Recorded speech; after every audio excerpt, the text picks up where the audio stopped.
Shalom saudara-saudaraku yang saya kasihi dalam Kristus Yesus Tuhan kita. Apa kabar saudara? Saya berharap dan berdoa saudara tetap setia di dalam Tuhan. Saudara, baru saja atau beberapa hari yang lalu kita memperingati hari kemerdekaan Republik Indonesia yang kita cintai yang ke-76 saudara. Kita masih bisa melihat sampai dengan hari ini merah putih masih berkibar di mana-mana, termasuk di depan rumah saya. Saudara, dalam suasana seperti itu, tema khotbah saya beri judul Dimerdekakan untuk menjadi hamba kebenaran. Haleluya! Dimerdekakan untuk menjadi hamba kebenaran. Yang menjadi dasar firman Tuhan atau sebagai pembuka untuk tema ini atau khotbah ini terambil dari Roma 6 ayat yang ke-18. Demikian bunyinya. Kamu telah dimerdekakan dari dosa dan menjadi hamba kebenaran. Saudaraku, ada 3 poin atau kata kunci atau 3 hal yang ada di dalam khotbah saya ini. Yang pertama, kata kunci pertama adalah merdeka atau dimerdekakan atau kemerdekaan. Yang kedua adalah dosa. Lalu yang ketiga adalah menjadi hamba kebenaran atau hamba kebenaran. Saudara, apa arti kemerdekaan sesungguhnya? Menurut saya, secara harfiah, yang pertama adalah secara harfiah. Kemerdekaan itu adalah kebebasan untuk melakukan kehendak diri tanpa tergantung dengan pihak lain. Sekali lagi, kebebasan untuk melakukan kehendak diri tanpa tergantung pihak lain. Jadi orang yang merdeka atau bangsa yang merdeka, esensinya adalah bangsa atau orang yang memiliki kebebasan untuk melakukan kehendaknya tanpa tergantung pihak lain. Pihak lain ini bisa saja kehendak orang lain, bisa aja situasi kondisi orang lain, atau jabatan orang lain. Tetapi saudara, faktanya dalam kehidupan nyata, dalam realitas kehidupan, tidak ada seorang pun, tidak ada satu bangsa pun yang tidak tergantung dengan pihak lain. Saya kasih contoh saudara, kalau saya mau pergi ke Bali, ya, saya tergantung dengan kehendak orang lain. Walaupun saya punya kehendak bebas, kemerdekaan, saya punya free will untuk pergi ke Bali, tetapi saya tetap tergantung dengan pihak lain. Di bandara saya harus mengikuti aturan atau kehendak pihak pengelola bandara. Saya harus mengikuti semua prosedurnya. Ya, check-in, boarding, dan lain sebagainya. Sampai di pesawat pun saya harus mengikuti kehendak dari perusahaan penerbangan. Saya tidak boleh, walaupun saya berkehendak untuk duduk di kursi paling depan, tapi saya tidak bisa melakukannya karena kehendak dari perusahaan penerbangan itu sudah menetapkan setiap orang duduk sesuai dengan nomor kursi yang ada tertulis di tiket. Begitu juga dengan bangsa. Tidak ada satupun yang tidak tergantung dengan pihak lain. Itu secara harfiah. Nah, ini hanya bisa dilakukan, kebebasan seperti ini dilakukan oleh binatang, oleh hewan. Dalam dunia hewan ini bisa terjadi kebebasan yang absolut seperti itu. Yang tidak tergantung dengan pihak lain. Contohnya, kalau singa mau masuk jalan tol, dia nggak perlu tergantung dengan pengelola tol. Dia tinggal masuk tol aja. Kalau dia lapar, dia lihat ada kelinci lewat, tinggal dia terkam, dia makan. Itu kemerdekaan. Tapi manusia tidak mungkin, sekali lagi tidak mungkin punya kemerdekaan yang absolut seperti itu. Jadi yang pertama, makna harfiahnya adalah seperti itu. Kemudian makna, kalau begitu dari yang pertama tadi itu ada makna bisa dilakukan di tengah-tengah kehidupan manusia yang saya sebut dengan makna jasmania. Ya. Yaitu kemerdekaan adalah kebebasan untuk melakukan kehendak diri dengan mempertimbangkan kehendak pihak lain. Jadi tidak bisa seenaknya. Tetap ada mempertimbangkan kehendak orang lain. Mempertimbangkan situasi kondisi orang lain. Mempertimbangkan nama baik orang lain. Itu kehendak yang bisa dilakukan oleh manusia di tengah-tengah dunia ini. Lalu yang ketiga adalah makna rohaniah. Nah, karena ini makna rohaniah, ya tentu dasarnya harus firman Tuhan. Kita lihat dari Kejadian pasal yang kedua ayat 16 dan 17. Demikian firman Tuhan. Lalu Tuhan Allah memberi perintah ini kepada manusia. Semua pohon dalam taman ini boleh kau makan buahnya dengan bebas. Tetapi pohon pengetahuan tentang yang baik dan yang jahat itu, janganlah kau makan buahnya. Sebab pada hari engkau memakannya, pastilah engkau mati. Jadi dalam teks ini, ada dua kehendak. Ada kehendak Allah, ada kehendak manusia. Ada kehendak Adam, ada kehendak Allah. Kehendak Allah buat manusia itu adalah yang pertama, manusia itu boleh memakan semua buah yang ada di dalam taman Eden itu. Semuanya boleh dimakan dengan bebas. Tetapi yang kedua, kehendak Allah, kecuali pohon pengetahuan yang baik dan yang jahat itu, janganlah kau makan buahnya. Karena kalau engkau makan, kau pasti mati. Lalu kita tahu bersama dari kisah ini, cerita ini, kemudian Adam memutuskan untuk mengikuti kehendaknya. Ya. Memutuskan untuk menggunakan kemerdekaannya yang diberikan oleh Allah kepada dia dengan makan buah itu. Tetapi meskipun seperti itu saudara, meskipun Adam tidak tunduk kepada kehendak Allah, Allah tidak mengintervensi kemerdekaannya.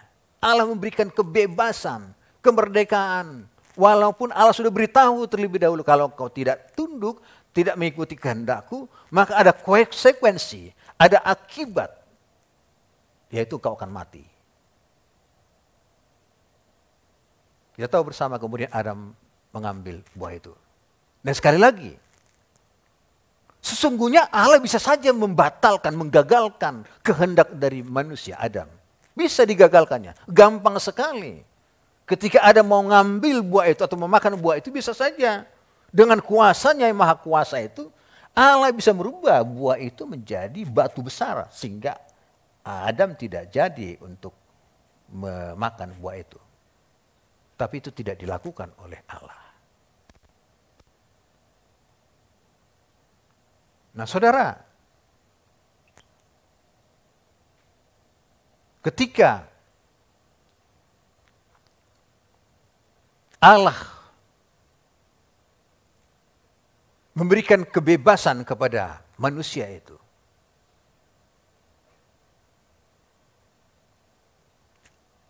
manusia itu kemudian kita tahu bersama, Adam jatuh dalam dosa.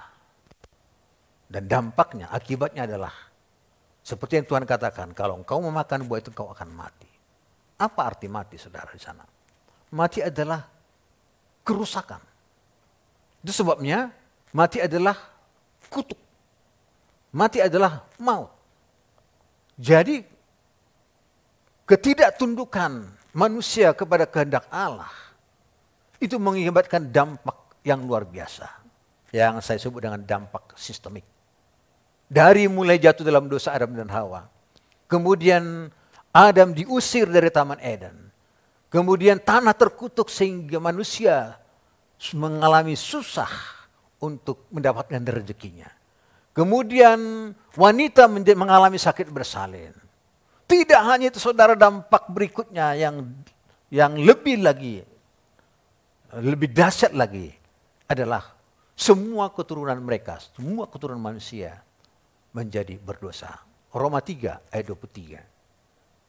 Karena semua manusia telah berdosa dan telah kehilangan kemuliaan Allah. Semua manusia berdosa akibat tidak tunduk kepada Allah. Nah, Allah sesungguhnya merindukan, berharap bahwa manusia itu tunduk kepada kehendaknya, tunduk kepada kehendak Allah. Diperhadapkan, tetapi Allah memperhadapkan, tetap memberikan pilihan kepada manusia. Itu prinsip saudara, bahwa Allah tidak pernah memaksa. Tidak pernah memaksa siapapun untuk percaya kepada Dia. Tidak pernah memaksa untuk mengikuti kehendaknya. Tapi Allah memberitahu bahwa apabila engkau mengikuti kehendakku, maka kehidupan yang engkau dapatkan. Tetapi jika engkau tidak mengikuti kehendak Allah, maka yang kau dapatkan adalah kematian. Kita lihat dari Ulangan pasal yang ke-30 ayat yang 19. Aku memanggil, Ulangan 30 ayat 19. Aku memanggil langit dan bumi menjadi saksi terhadap kamu pada hari ini. Kepadamu kuperhadapkan kehidupan dan kematian, berkat dan kutuk. Pilihlah kehidupan. Pilihlah kehidupan supaya engkau hidup, baik engkau maupun keturunanmu. Jadi itu prinsip bagaimana Allah memberikan kebebasan kepada manusia. Tetapi Allah menjanjikan jika manusia tunduk kepadanya, tunduk pada kehendaknya, maka yang diterima adalah berkat atau kehidupan. Tetapi sebaliknya, jika manusia tidak tunduk kepada kehendak Allah, maka yang diterima adalah kematian atau kutuk yang diterima. Nah, dari sini saudara bisa kita simpulkan makna rohaniah terkait dengan kemerdekaan adalah kebebasan untuk melakukan kehendak diri dengan tunduk sepenuhnya kepada kehendak Allah. Sekali lagi, inilah yang harus kita praktekkan dalam kehidupan kita. Kebebasan atau kemerdekaan kita. Kita adalah orang-orang yang sudah merdekakan. Tetapi makna rohaniah, makna yang harus kita pegang, bahwa kemerdekaan adalah kebebasan untuk melakukan kehendak diri dengan tunduk sepenuhnya kepada kehendak Allah. Atau dengan kata lain, sesungguhnya yang dalam kehidupan kita orang-orang merdeka, kehendak Allah lah yang harus terjadi dalam hidup kita, bukan kehendak kita. Meskipun manusiawi kita punya kehendak, tetapi dalam kehidupan kita, biarlah kehendak Allah yang terjadi. Biarlah kehendak Allah yang jadi dalam kehidupan kita, bukan kehendak kita. Seperti doa yang Tuhan Yesus ajarkan dalam doa Bapa kami. Jadilah kehendakmu seperti di bumi dan di surga. Biarlah kehendakmu yang jadi, biarlah kehendak Allah yang jadi, bukan kehendak kita. Ini prinsip dalam kehidupan kita sebagai orang percaya. Biarlah kehendak Allah terjadi dalam bisnismu. Biarlah kehendak Allah yang terjadi dalam rumah tanggamu. Biarlah kehendak Allah yang terjadi dalam segala aspek kehidupanmu. Karena ketika kehendak Allah yang jadi dalam kehidupan kita, maka yang kita terima adalah kehidupan, berkat, baik jasmania maupun rohania. Nah saudara, Indonesia sudah merdeka 76 tahun yang kita tahu bersama. Secara de jure, secara hukum internasional, bahwa kemerdekaan Indonesia itu diakui oleh seluruh dunia. Diakui oleh bangsa-bangsa bahwa Indonesia adalah negara yang merdeka, bangsa yang merdeka. Tetapi bangsa yang merdeka bisa saja kemudian terjajah kembali. Walaupun dalam bentuk yang lain, saudara. Kalau zaman dahulu, sebelum kita merdeka, Indonesia merdeka, kita dijajah oleh bangsa lain dengan bentuk kekuatan militer, dalam bentuk kekuatan persenjataan, dalam bentuk kekuatan-kekuatan yang lain yang dimiliki oleh penjajah. Tetapi saudara,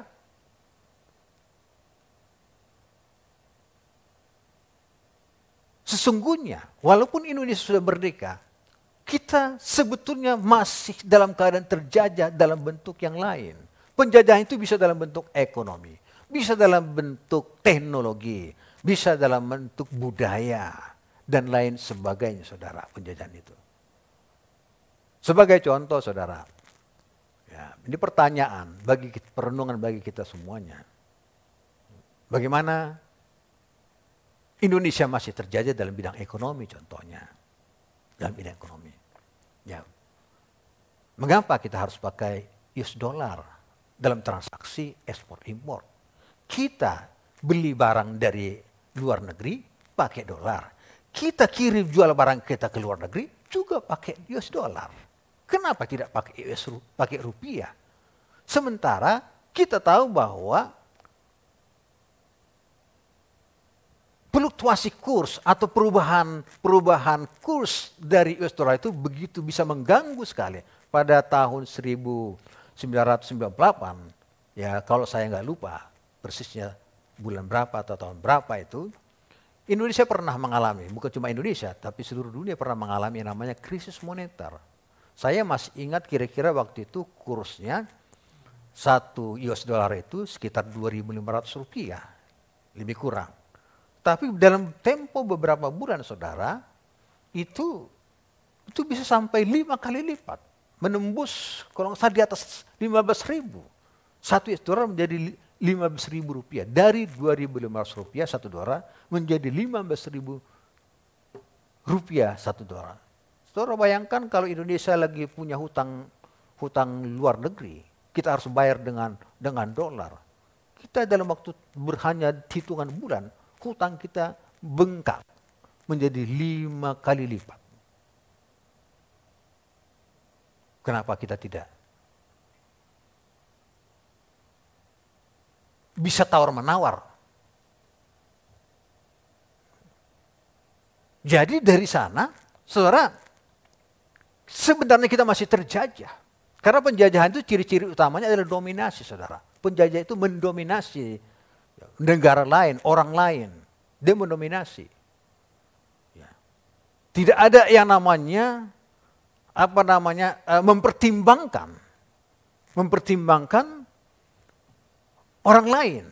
Kalau bisa orang lain menderita, dia makmur. Itu ciri-ciri penjajah, saudara. Itu salah satu contoh bagaimana kita masih terjajah. Tidak hanya Indonesia, mungkin negara-negara berkembang yang lain. Terus kemudian dalam bidang teknologi, saudara, atau IT. Mengapa kita harus pakai Google?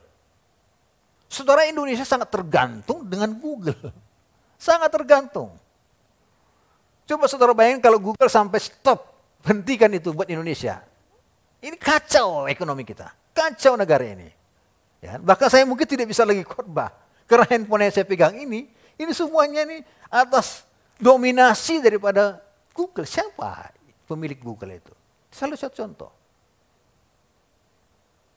Dan kita tahu bersama bahwa dengan Google itu, semua kita bertergantungan dengan Google.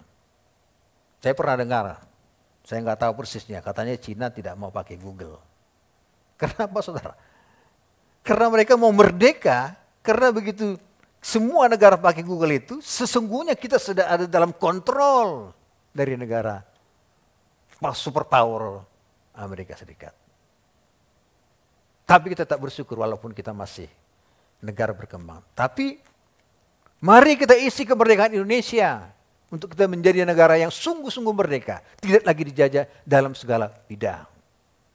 Dalam bidang budaya, contoh saudara, penjajahan dalam hal budaya. Mengapa kita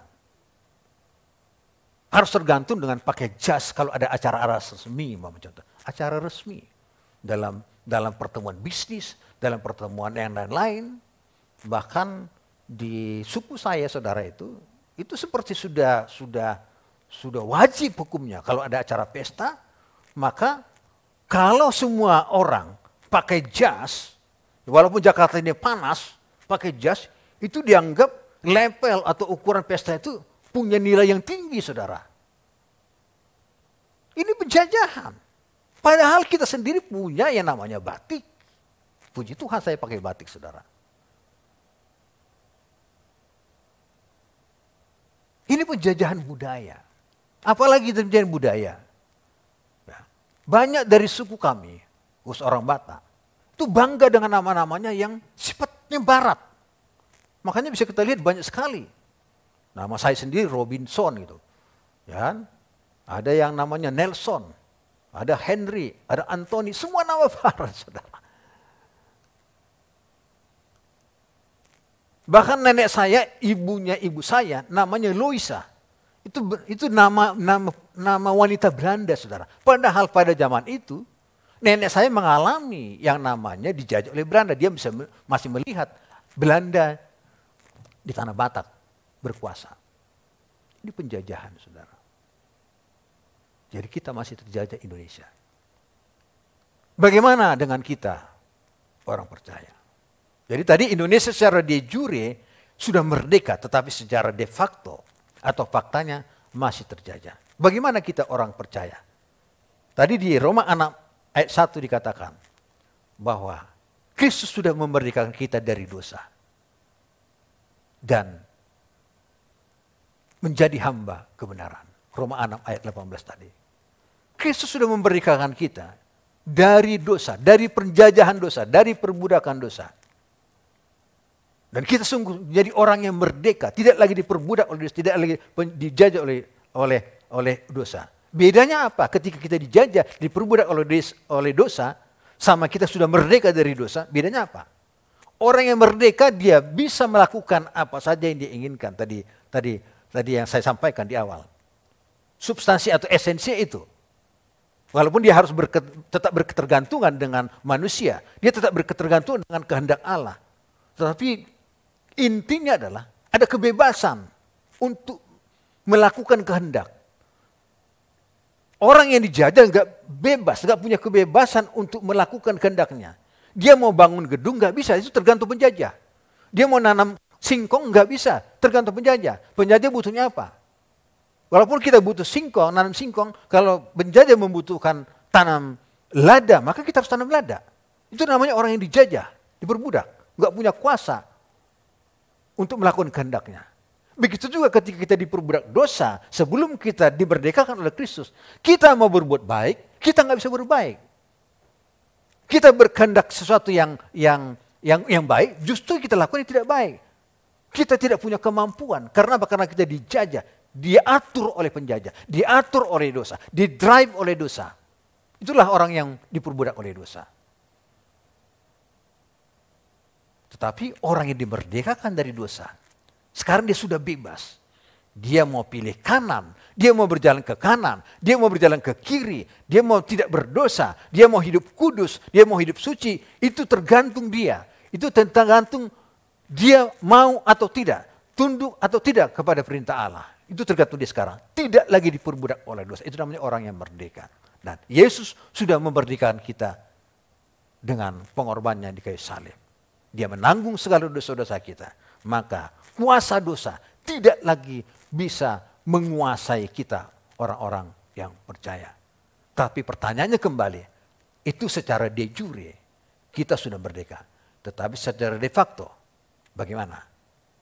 Apakah kita sudah merdeka? Apakah kita sudah sungguh-sungguh merdeka? Mari kita lihat firman Tuhan dari Galatia 5 ayat yang ke-1. Demikian bunyinya. Supaya kita sungguh-sungguh merdeka. Kristus telah memerdekakan kita, karena itu berdirilah teguh dan jangan mau lagi dikenakan kuk perhambaan. Jangan mau lagi dikenakan kuk perhambaan.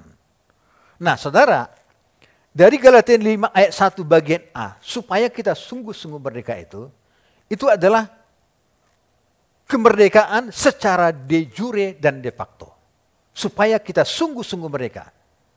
Itu adalah kemerdekaan secara de jure dan de facto. Nah, Galatia 5 ayat 1b-nya yang berikutnya adalah Kristus telah memerdekakan kita. Ya, itu adalah kemerdekaan secara de jure.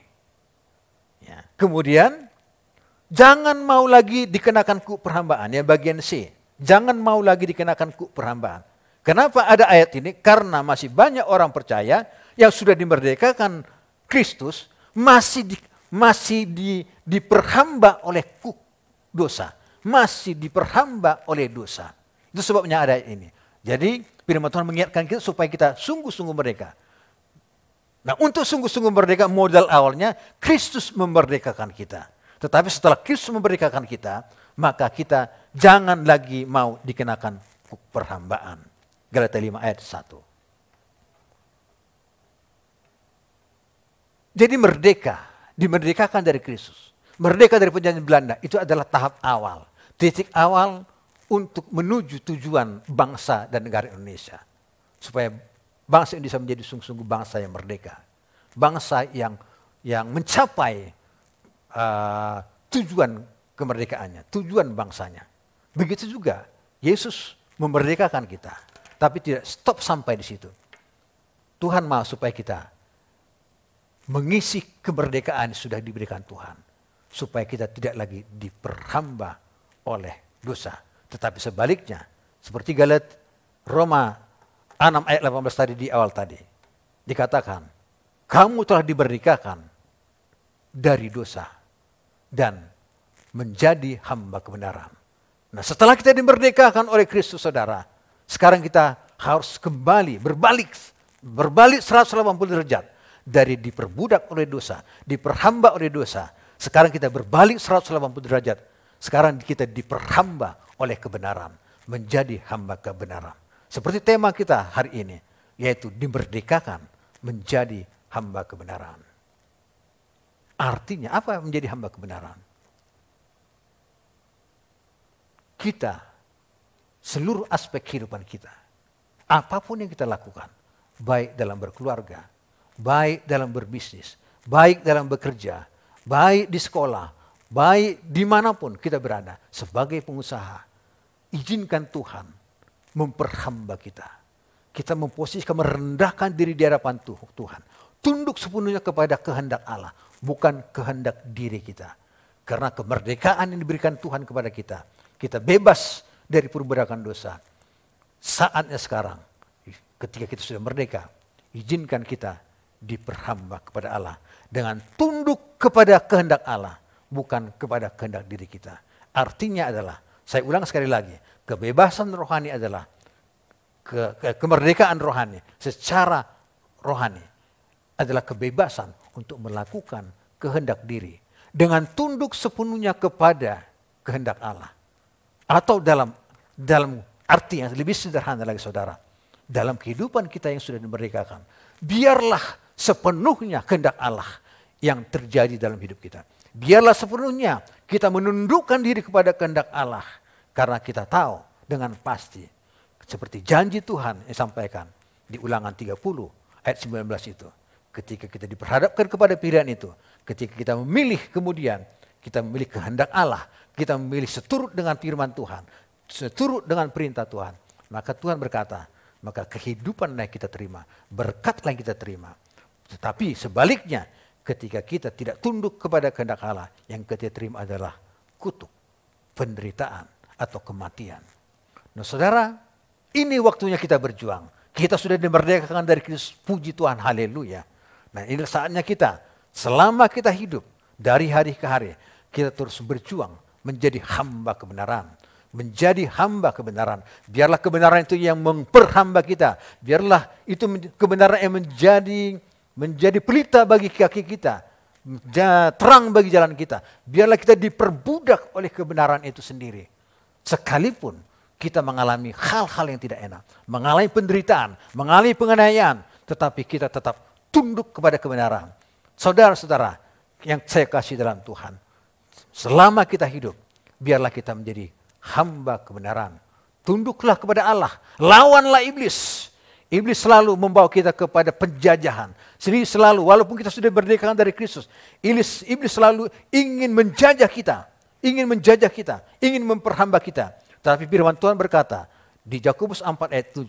Karena itu tunduklah kepada Allah. Lawanlah iblis. Maka dia akan lari daripadamu. Perjuangan kita setelah kita dimerdekakan dari Kristus adalah mengisi kemerdekaan. Menjadi hamba kebenaran. Dengan cara apa? Dan tunduk kepada kehendak Allah sepenuhnya.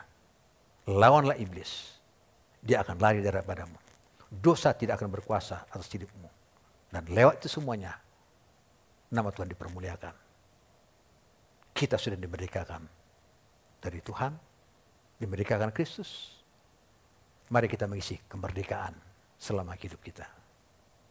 Sesuai dengan tema kita hari ini. Dimerdekakan menjadi hamba kebenaran. Tuhan Yesus memberkati saudara semuanya. Amin.